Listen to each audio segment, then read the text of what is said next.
Okay. There we go. And there's my video. What are they? Can we call them Jimmy Door? Hey, well, welcome everyone to today's Independence Amplified Maryland, brought to you by Maryland Centers for Independent Living. I have some of my comrades in the independent living movement on the call. Saw Lydia, she's not on the first screen. Lydia from Southern Maryland still. Dave Dresner from Freedom Center. Mike Bullis from Image Center, and Sarah Basehart from Independence Now. I'm Katie Collins-Erkey. I'm with Accessible Resources for Independence. We are the Center for Independent Living that covers Anne Arundel and Howard County. I'm really excited to bring to you today a young woman who is a great advocate already for herself at such a young age, and is going to talk to us about and I hope I don't totally slaughter this, hyperacusis or hyperacusis. I actually was unaware of this condition prior to talking to Jemma. So I'm hoping it'll be a good educational opportunity for everyone. And then also Jemma's going to talk about some of her advocacy hopes and goals, and hopefully as you know, part of the disability rights movement, we can help support her in her efforts. So Jemma, I'm going to turn on my screen so we can get your PowerPoint up, and then let's see. Everyone see my screen? Okay, perfect. All right, take it away, Jemma. Okay, thank you so much for having me here to let me speak to you today about hyperacusis. Next slide, please. So, what is hyperacusis? Most people listening to this webinar right now have probably never heard of hyperacusis, and it's not what people generally think of when they think of disabilities. It's a very rare, misunderstood, debilitating, and painful medical condition in which people experience physical pain from normal everyday sounds. It can range from mild to severe, and the symptoms that people experience from noise vary. Some people get sharp ear pain. Some people can have migraines and ear pain, dizziness. Next slide, please. Some examples of sounds that are likely painful for people, at least with severe hyperacusis and some with moderate to mild hyperacusis, may include, but are not limited to, people talking and laughing, dishes or silverware clanging, running water such as bathtub water, sink water, showers, telephones ringing, music, TV, radios, anything like that, audio media, car engines or any type of vehicle engines, people screaming, power tools, and even a refrigerator humming. Next slide, please.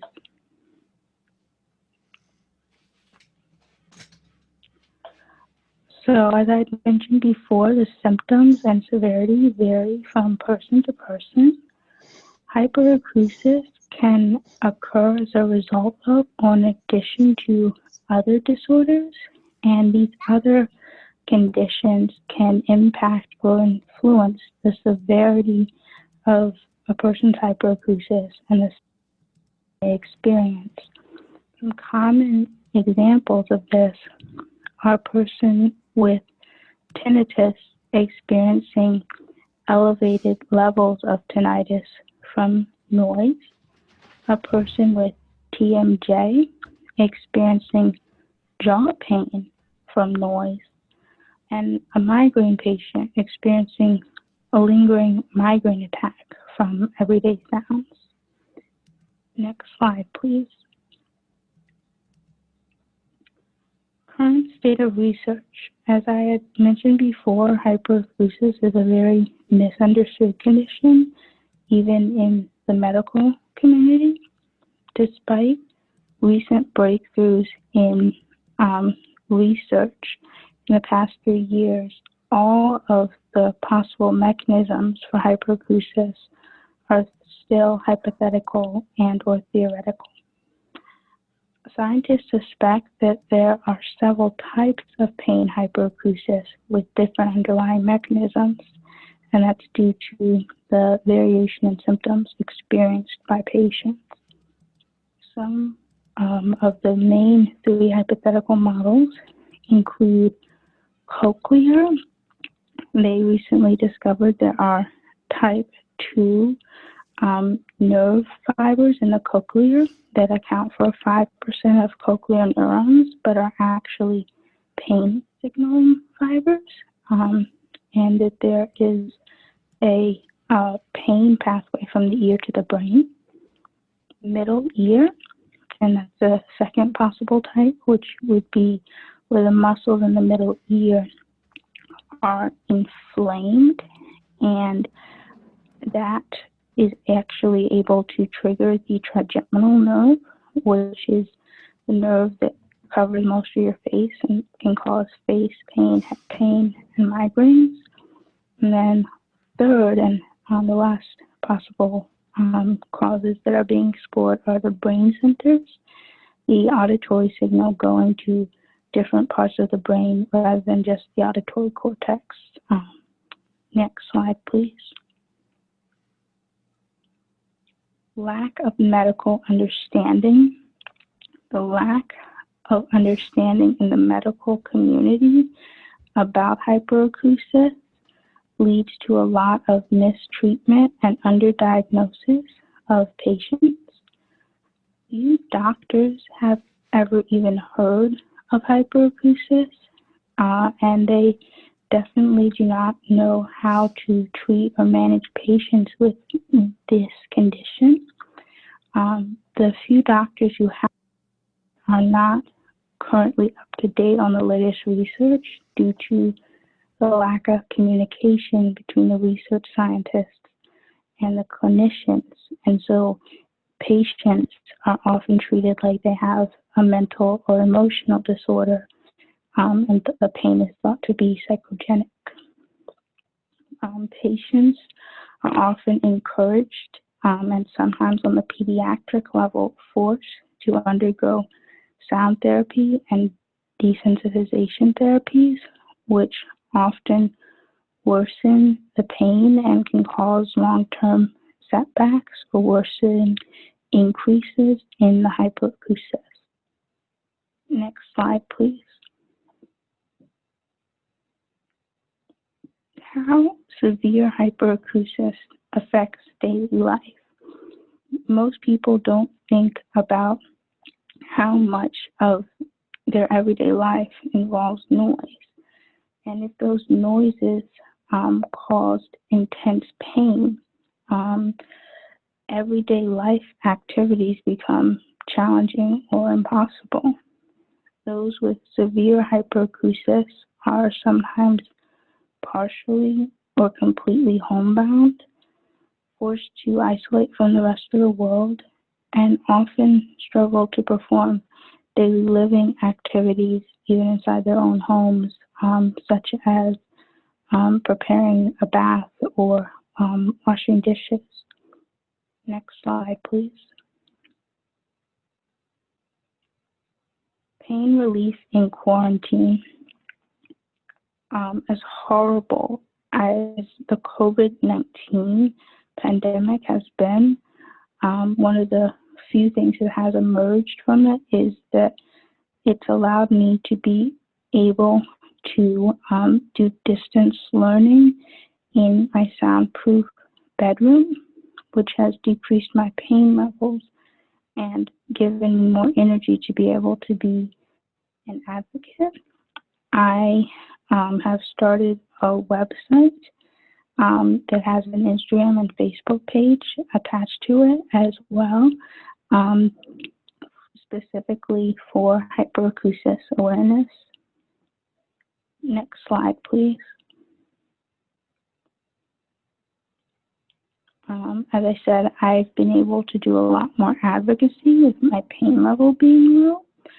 And my current goals that I'm focusing a lot on right now are to establish clinical practice guidelines through the American Academy of Audiology, and eventually my big goal is to have them approved by the other medical academies that would institute a protocol from when a patient reports noise-induced pain, the diagnostic process, and protect them from harmful sound exposure treatments, including on the pediatric level. My second main goal is to get a Hyperacusis Awareness Week proclamation as well as resolution signed by all 50 of the states, declaring May 3rd through May 10th as Hyperacusis Awareness Week. I'm currently working on the Maryland level to get it at least for Maryland for this year with my senator and representative. My third goal that I'm working with another hyperacusis advocate, Maura Black, on is to create a database of hyperacusis symptoms through hyperacusis support and research, and that would hopefully enable the research scientists to look at it and know what directions to focus research on and give them possible clues as to mechanisms. And my fourth and final big goal is to get a Title VI telepresence and high-level sensory modifications added to the ADA. I have been working slightly on the federal level for this, but due to COVID, I'm probably going to try to do it on the state level first and hope other states pick up on it, and then it may become federal. Next slide, please. Hyperacusis awareness programs that I've started.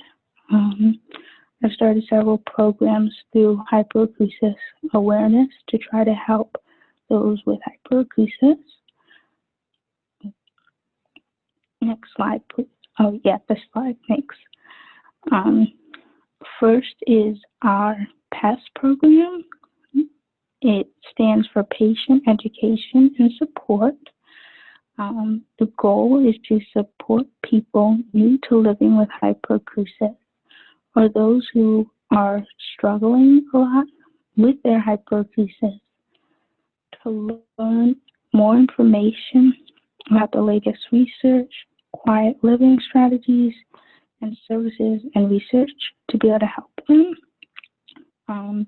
We're trying to pair up people who are experienced with living with hyperacusis, preferably more than 3 years, with those who are either new to it or struggling. If you would like more information to register either as a volunteer or as someone who needs help and support with their hyperacusis, please email hyperacusis.awareness@gmail.com and I'll send you the forms to register. Next slide, please.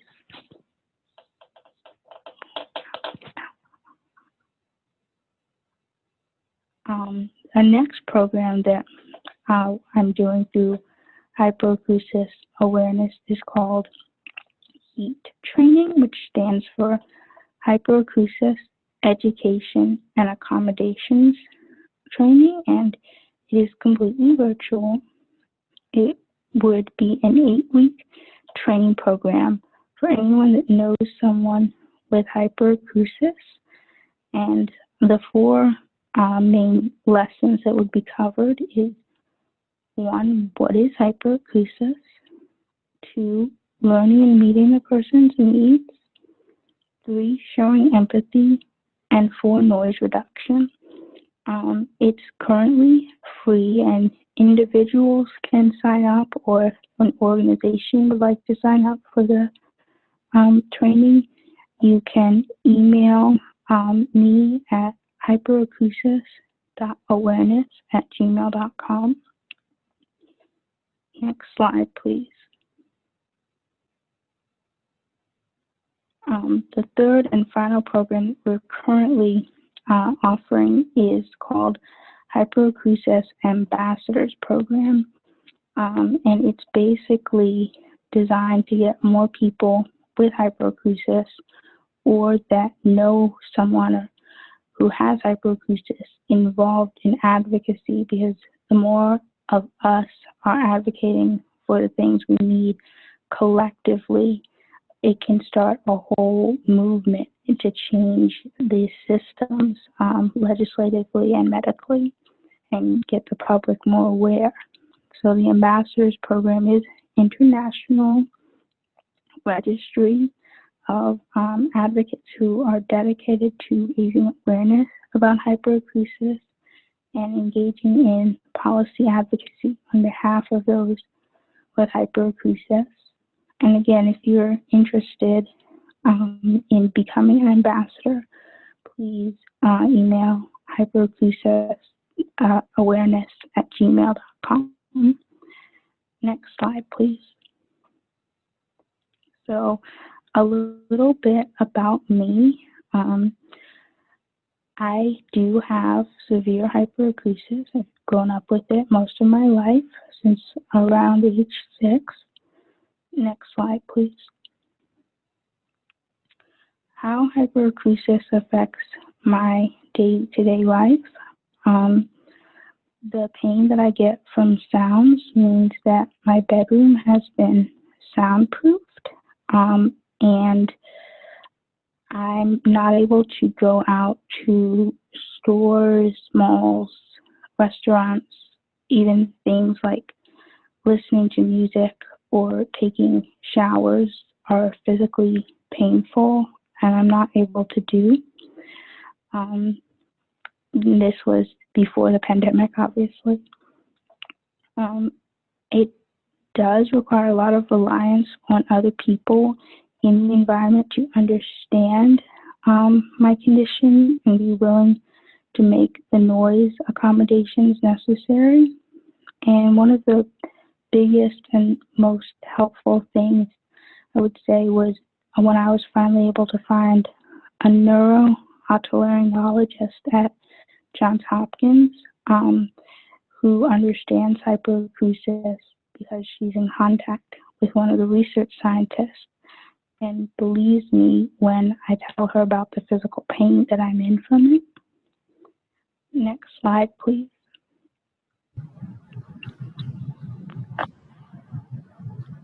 So my current life and future plans. Currently, I am in the 11th grade. Distance learning, as I said, has been really helpful for me. I was attending, well, still am virtually a small SPED program. I'm planning to become a published author and advocate as a career. I want to raise awareness about hyperacusis through my written word, as well as through advocacy projects. And I am planning on attending the online Open College of Arts and majoring in creative writing. Next slide, please. So what should you do if you know someone who has hyperacusis and you want to help them? A lot of times, family and friends, they may truly love the person, but not know how to help them and be misguided by a lot of information on the internet or medical advice. So what you want to do is you really want to learn about and understand their condition in order to be able to meet their unique noise needs. And that can involve asking them, things that you don't even think about that involve noise, but just being conscious and even mindful of everything that's making noise in the environment or activity, and asking them, what things are painful for them or what you can do to help them. And be empathetic and believe them about their pain. That is such a big relief. Don't try to force them to do something when they're telling you it's painful, or tell them they're not in pain. It's one of the most hurtful things. And you can sign up for the Hyperacusis Education and Accommodations Training if you want to know more, or get in contact with me. Next slide, please. My advice for people living with hyperacusis is you really have to know and believe that you are the expert in your own body. No one else experiences your pain and symptoms.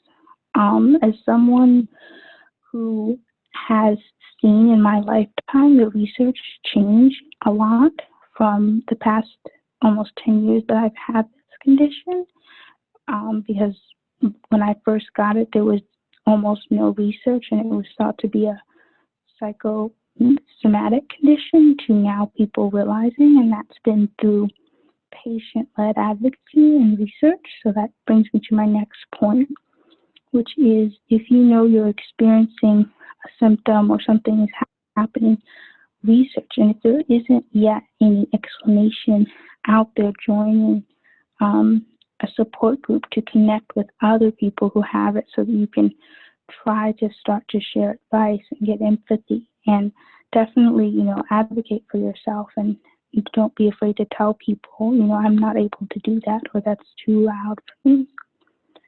Next slide, please. Research. If you want to learn more about the science and research being done about hyperacusis and the different mechanisms that they're exploring behind it, you can visit hyperacusisresearch.org, which is the organization working to do research to find a cure and treatments for hyperacusis. Next slide, please. Now I'm going to open up the floor. If any of you have any questions you'd like to ask me about hyperacusis or some of the advocacy work that I'm doing, you can feel free to do that one at a time, please, and try not to speak too loudly. I have a question. Yes. Sometimes in thinking about disability, I find myself asking a question, and I'm wondering if you've ever I've thought about this and how you would answer it, and that is how do I separate for people how much of my disability is something that I will take care of and that they don't need to worry about, and how much of it is something that they do need to be concerned about? How do you answer that for yourself?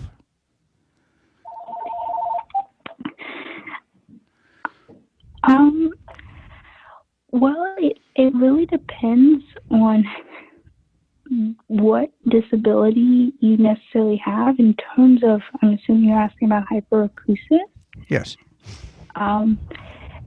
It's pretty difficult, unless I'm virtual, like now, to just leave or mute, to have people kind of not necessarily very aware of it, because it is something where a lot of modifications do have to be made.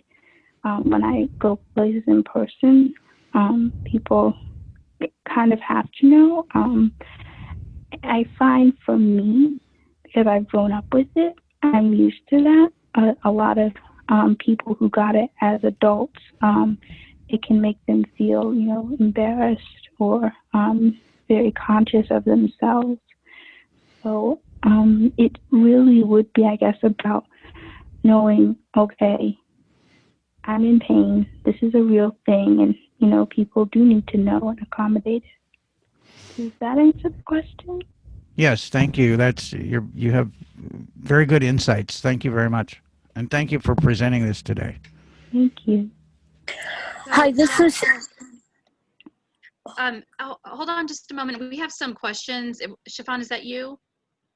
Yes. Okay, let me go through the questions in the chat and then I'll come back to you. Okay, sure. Okay, so I want to make sure I got them all. So the first question, Jemma, is can this be a temporary condition? There are some people, yes, who get it from certain medication or say traumatic injury, or sometimes who recover from it. So yes, it can be a temporary condition, or it can be a lifelong condition, unfortunately. Thank you. And is this usually something that happens at birth, or can it occur in anyone's lifetime? It can occur at any point in people's lifetime. It actually happens less at birth. There are people who are born with hyperacusis. You can get it as a child, teenager, or an adult. Okay. And do noise canceling headphones help at all? So that varies from person to person. Most people with hyperacusis, we wear obviously some type of hearing protection. Some people, I find noise cancellation to be helpful with low frequency noises, but not higher frequency noise. And for some patients with hyperacusis, the noise cancellation is actually painful. So it really depends from patient to patient. Okay. And does this also make you hypersensitive to noise and sounds produced from electronic devices? Yes, definitely. I have to have my cell phone on flash, and all of my notification sounds turned off.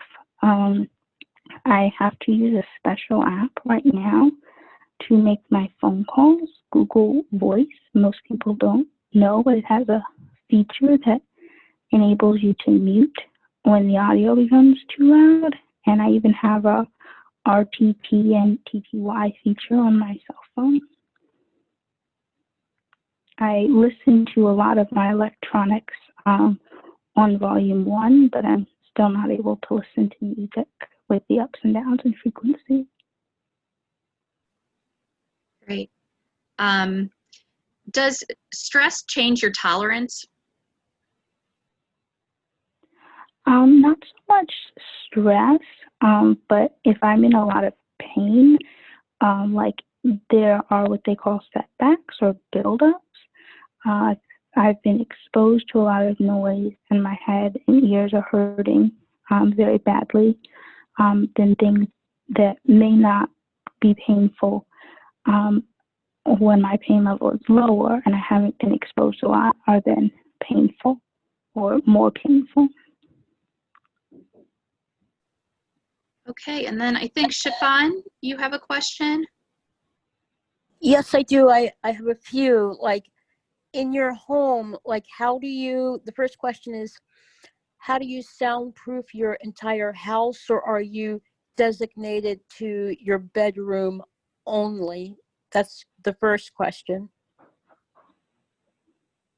Do you want me to answer, give the other two, or just wait? So,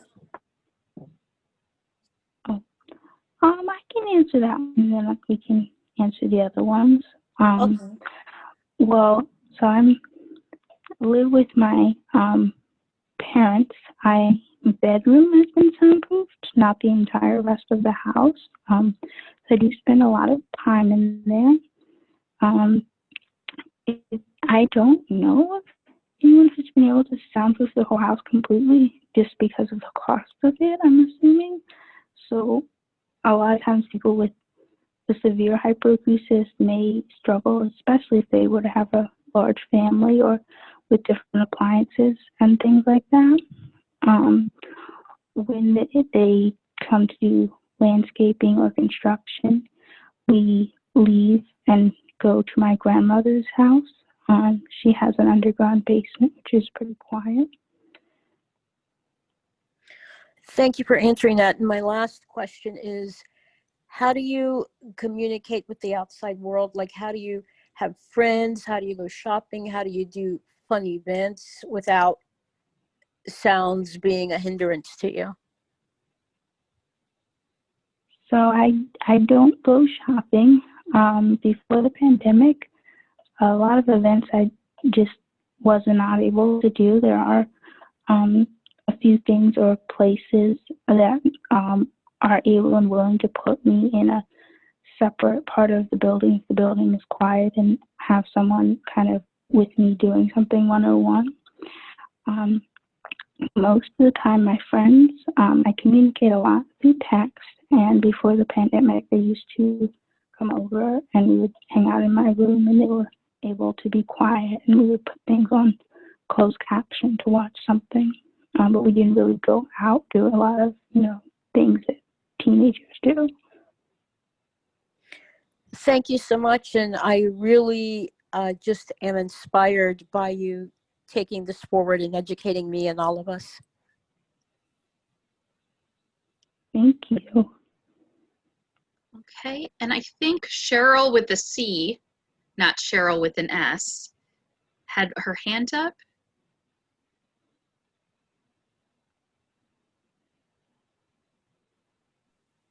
Hi, There you go. So you had mentioned trying to get a Title VI of the ADA, and this is more of a comment than a question. There was a national group that was also trying to get something else as Title VI. They were trying to do a long-term care provision, and they decided that they were going to do it as a separate bill. This is just a strategy suggestion, because they were afraid if the ADA ever got modified, that people who didn't like the ADA would say, oh, well, that's a bill you can modify. We're going to modify it and take stuff away.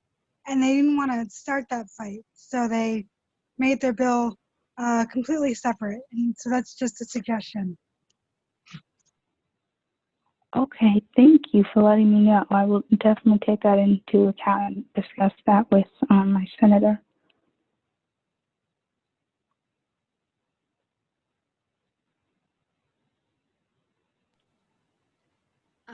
Any other questions? If not, I have a question. Just a comment from me is please keep in touch with us about any efforts you make in terms of legislation so that we can be of assistance, and maybe connect you up with some advocacy groups that could be of assistance. This is something that's going to take a pretty big push, I'm guessing, but it's exciting to hear about it. I have a question. Thank you. A question from Pauletta. Jemma, Yeah. does the pain stop when the sound stops, or does it produce a lasting effect? I know you mentioned migraines, but if you turn off the radio, will the pain stop? Unfortunately, no. Depending on how long the noise was happening and how loud it was, the pain effects it develops into a migraine, and the pain in my ears can linger for several days afterwards, and in some patients' cases, even weeks afterwards.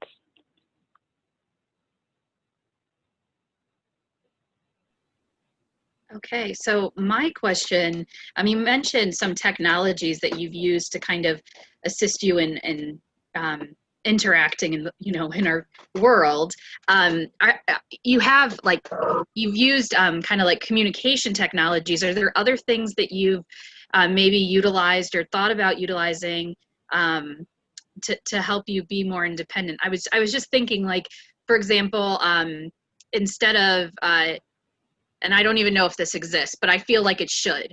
If like you had something that could turn on the bath for you, so you don't have to be in the room while the bath water runs, and then you can just go in the room after it's done running. Like kind of those smart appliances. I guess I'm just curious if you've looked into or used anything like that. We have thought about it and begun researching it. I have not so far been able to, and I was thinking the same thing as you, something like that should exist. I haven't found anything, and I'm also, I'm registered with DOORS, and my mom is registering me with DDA, so we're also going to be asking them as well about that. But if you know where we could get something like that, please let me know. Well, I don't know if it exists, but we just so happen at ARI to have an assistive technology program. And I don't know if Betsy's on the call, but Betsy's our AT specialist, and she knows a lot of stuff about a lot of stuff, and technology related. So definitely, definitely feel free. Erin can connect you to Betsy. Okay, thank you. Are there any other questions?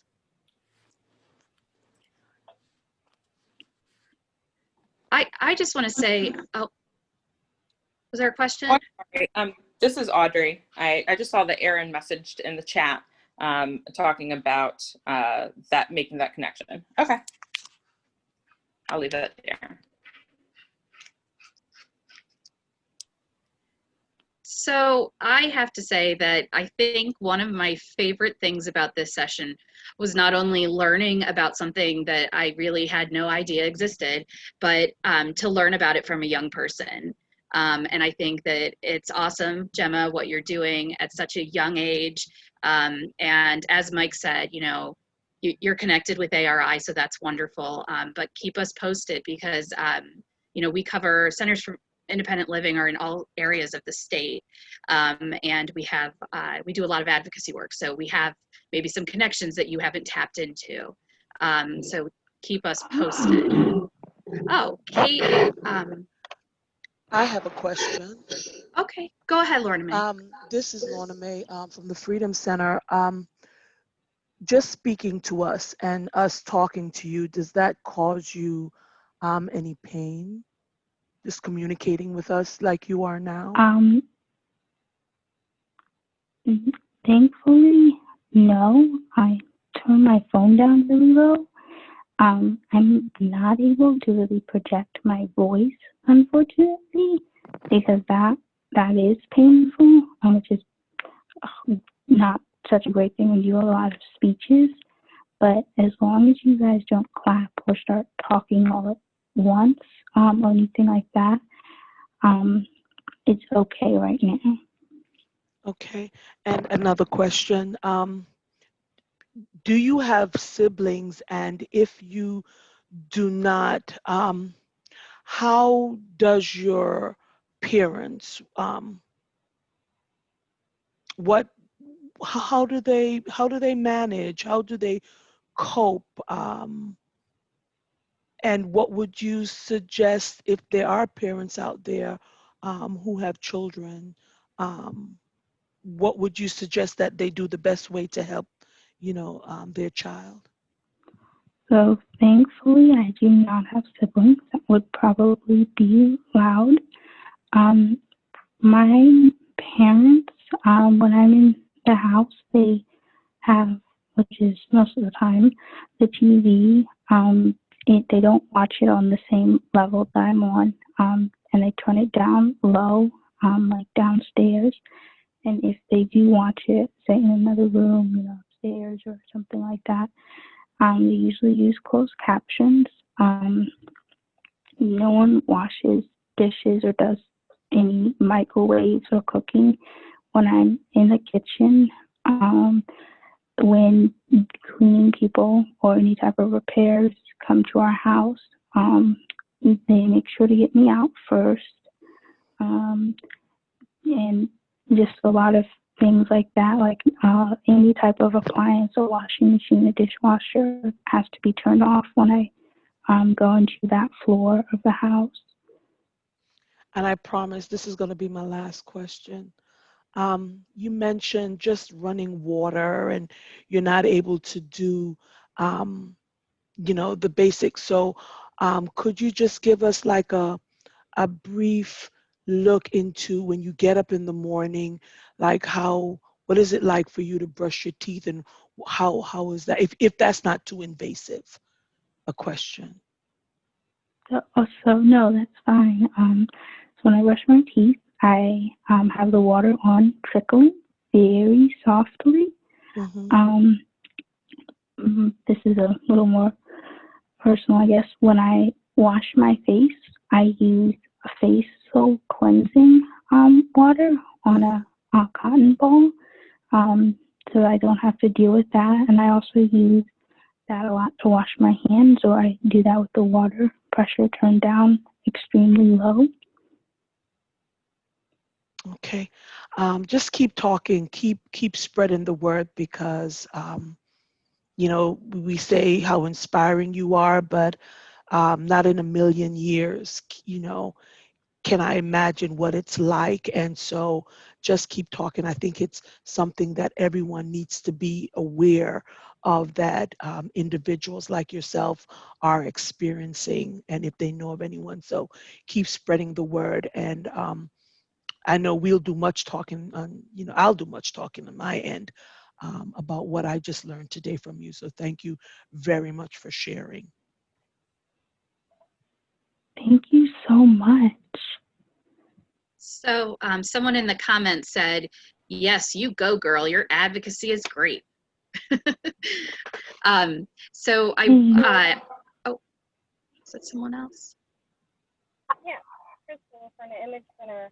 I just wanted to touch on what Katie and Lorna were saying. Is what you're doing is so extremely important. So I would highly encourage you to continue going, because for other people with similar conditions, it's extremely important for them to see somebody kind of putting one foot in front of the other and like working towards leading a more productive life, like someone moving away from being afraid of what they're going through, and still just engaging the world in whatever ways they can like identify.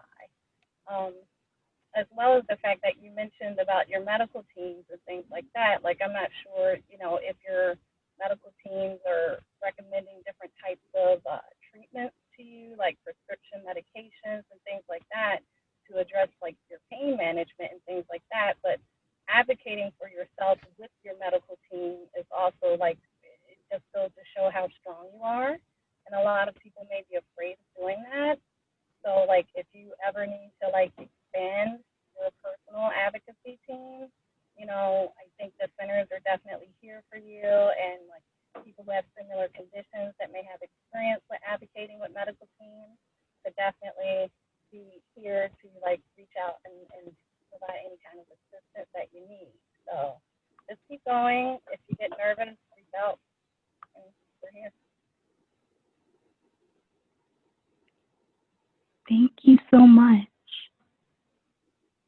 So Cheryl with an S did discover that there is a faucet that exists that does exactly what I was talking about.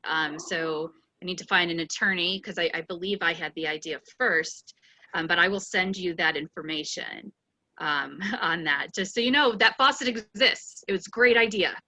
Great idea. Oh, wow. Hi, Katie. This is Joan Rumanapp, and I do have a question. Okay, go ahead.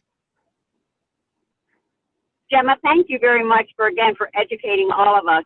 And I'm actually driving right now. How do you handle being in a car? I'm thinking, I just had a big truck go past me, which was very loud, and it just made me curious. It's very painful for me to ride in a car. I definitely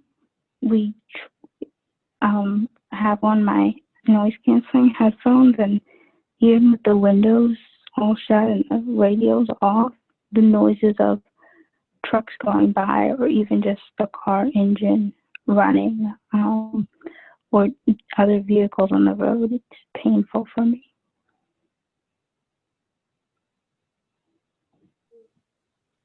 Thank you. All right. Any other Oh, yes, I have one. This is Charita. So I'm curious to know, you said that you put your phone on one and you trickle the water so that it's not as loud. So does that mean that it's a certain decibel that it begins to be painful for you, or? So it's volume as well as frequency. For me and many other people with hyperacusis, they're starting to learn that everyone has a different decibel tolerance, but also in terms of frequencies in general, very high frequencies or low frequencies are painful for people with hyperacusis. We do not know my exact sound tolerance threshold because the testing shouldn't find out the exact tolerance threshold. It involves them playing those sounds into your ears. But we do have a dB meter at home, and so I know my room is about 28 to 15 decibels depending. Okay. And I work for Maryland Relay, and I wanted to ask how your experience was with RTT, just because I know that like they're trying to kind of work out like who can talk to who and when it comes to RTT. So I know we can take it offline because most people are like, what is RTT?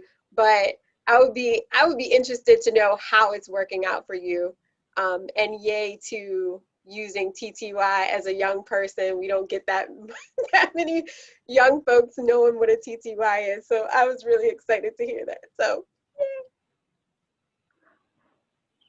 So for the most part, I don't have to use it too much, but if it's a large Zoom meeting or call and they don't necessarily have captioning, I do use it. It almost is makes it look like text messages. I'm not sure if you've ever seen it on a iPhone 10XR with the new updates and stuff, but it almost looks like you're texting the person, and then what they show up comes out kind of like a text message. It's been pretty good for the most part. It did not, unfortunately, on one of the updates I did prior, it didn't function properly, but now it's working properly with the new update that I have now. that's awesome. And if Katie or Aaron or someone could give you my contact information, I will put it in the chat as well.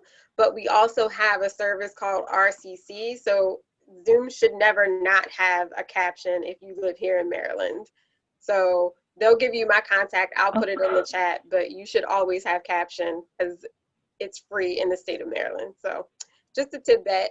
And I'm very, very impressed with your story. I'm so glad that I logged on today in my Christmas hat. Yeah, we'll get you Tarita's info, Jemma. Any other questions? Hi, this is Audrey from ARI. I work with Aaron and Katie and Betsy. Jemma, first of all, I'm really happy I logged on. Just like the person who spoke before me, this has been incredibly helpful. I think that, you know, as somebody who has multiple physical disability, well, no, one physical disability, sorry, that's quite visible. I think that, you know, I know that other people with visible disabilities sometimes don't respect, just some people, I'm not saying everybody, sometimes don't respect people properly who have invisible disabilities, kind of underplay them. And that's something I see with my best friend who has an invisible disability. It's really hard. So I totally respect you doing this. But second of all, I'm just going to put my information in the chat. If you could please give me an email or a call if you want to discuss some programs that you might be eligible for through, I'm the COVID-19 response coordinator right now. That would be wonderful. Okay, thank you. My pleasure. Thank you, Audrey. All right, anyone else? Wow, this was great. So thank you, Jemma, for coming on and sharing all of this knowledge. Links are in the chat for the websites that Jemma brought up. And I'll make sure that, Jemma, you get the information about the remote caption and Tarita's information, and then we'll also get you connected to Audrey and Betsy.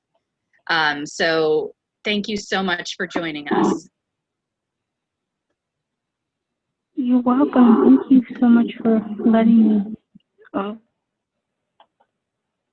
Absolutely. And I Hear want to, about this today. oh, yes. I also want to just give a shout out to Erin from ARI, who thought that this would be a great session, and she was spot on and worked with Jemma to get it together. So thank you. All right, now is the time for community announcements. If anyone has any. Hang on, I'm looking for one. I don't know how old there was a virtual Baltimore Transit Equity Solidarity Day. That might have been today. It is. I think it's today. At 6:30 p.m. Oh, thanks, Bob. You're welcome. It's on Facebook too. Oh, okay. Matter of fact, I can forward you the that I got. I have the Eventbrite link. I'll post in the chat right now. Yep, I just signed up for it maybe about an hour ago, actually. What is the? I didn't get a good description of the event. So it is. Hold on, let me go to it because I have it right here. It is Baltimore Transit Equity Solidarity Day. I think 53 years ago in Montgomery County, Claudette Colvin, I believe is her name, started a movement with public transportation. So it's celebrating that day, and she's actually the guest speaker, I believe. Okay, yeah, it's the start of the Montgomery bus boycott. Yes, in Alabama, not Montgomery County, but Alabama. Yep. So yeah, that's what it was. So it's a virtual rally. So I posted the Eventbrite link. I don't know if there's a fee for this. No, it's free. The registration is free. And it starts at 6:30 p.m. Cool. Free is always good. Thanks, Bob. Yep. Crosby, did you have an announcement? Yeah, I did. It's not disability related. Can I say it anyway? Yeah, why not? Why not? Well, okay, you can see the Christmas star tonight at 5:30, and I really recommend it because you won't get another chance for another 800 years, and most of us won't be around then.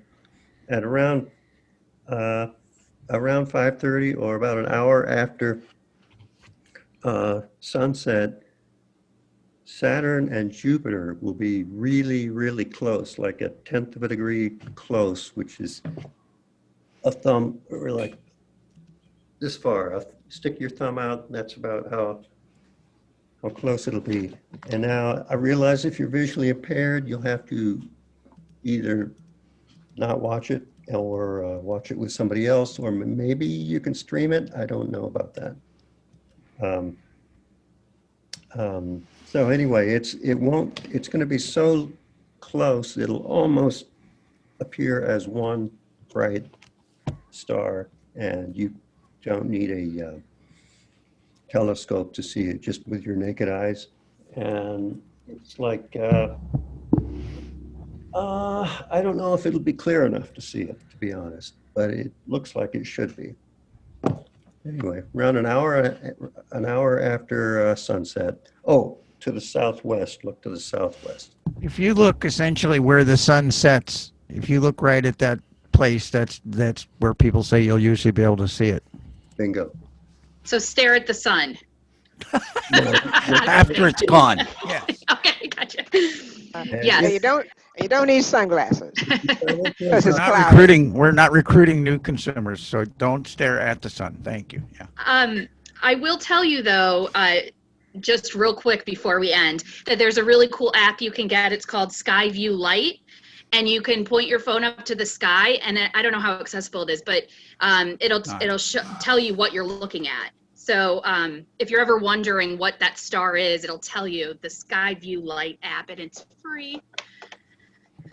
All right. I think it's one of the coolest things you sighted people have, and if I could see, I would probably have to quit my job just to spend all my time looking at stars and planets. And oh my God, it's an amazing tool. I had a friend who was using it last summer, and he could literally, like you say, he could point it anywhere in the sky, and it would tell him which constellations he could see were visible to him at that point. It was incredible. Yeah. Hi, Audrey from ARI again, COVID-19 response coordinator.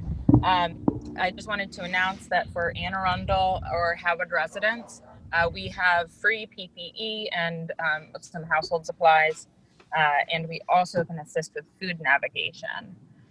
So please contact me as soon as possible if you would be interested in that. Could somebody from ARI put that in the chat? I'm sorry, what was that, Audrey? You kind of cut out. Put that in the chat. That information. You want me to put... email. Yeah.